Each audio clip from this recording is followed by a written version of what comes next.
All right, we'll get to the questions like the governor said. We'll try to get to as many as possible. I will try to get your names correctly. Please bear with me, though. This first one is a bit challenging. Ashley Gorzica? Is that right? Gorsica. All right, let's meet halfway.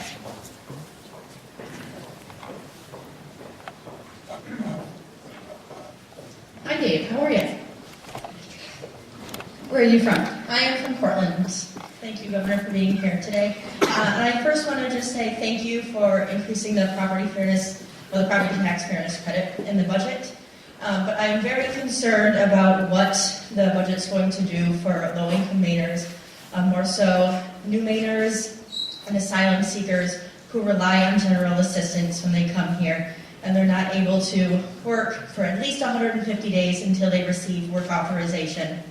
And I know many people, some of whom I work, some who I see on a daily basis, who were United Nations diplomats, judges, very professional jobs in their home countries, but they were fleeing terror, persecution, and if they're not able to receive general assistance to help them get by when they come here until they're able to work, they will be left on the streets.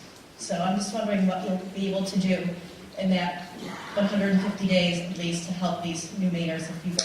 I think, well, first of all,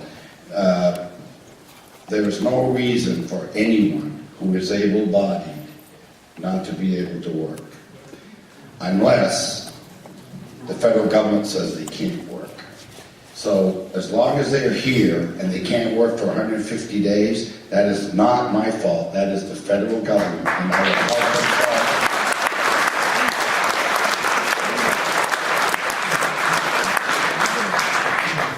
This year, I just signed a couple of months ago $120 million for new housing around the state. So I am more concerned for the poor in the state of Maine than the people in Augusta. Otherwise, today, they would not have removed the property fairness tax credit, which goes to the poor and the elderly. I'm also putting in my budget a bill to help people get free educations at the higher level, higher education. So, people say I'm a bad guy.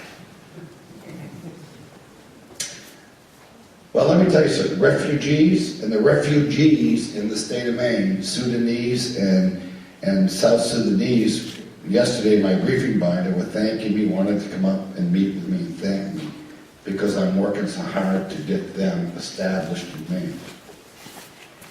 And I continue to work there. And they're not a problem. But let me tell you where I do have a problem. Asylees that come to Maine and can't work for 150 days. And I'll tell you why I'm afraid of that. Refugees, you have a primary and a secondary refugee who come to the United States. The primary comes from a country and they come to, let's say, Portland, Maine. That's a primary. A secondary is someone that goes from, let's say, a foreign country to Atlanta or to Texas and decide to come to Maine. A couple of reasons why they do that. Number one is, in January 2011, Maine was the #1 welfare state in America. #1. After 4 years of trying to reform welfare in Maine, we have fallen from #1 to #3. So we're still a very generous state. The only state that is more generous than we are is Vermont and the District of Columbia, which is not a state. So we are technically second. But now this is the problem. If you're a refugee, I'm all in. If you're an asylee, I'm skeptical and I'm concerned. I'm concerned because of this. In order to become a refugee, you have to have a medical assessment in your country before you come here. An asylee doesn't. And today, I was reading on the way down here, I have a letter in there. It was sent to me today.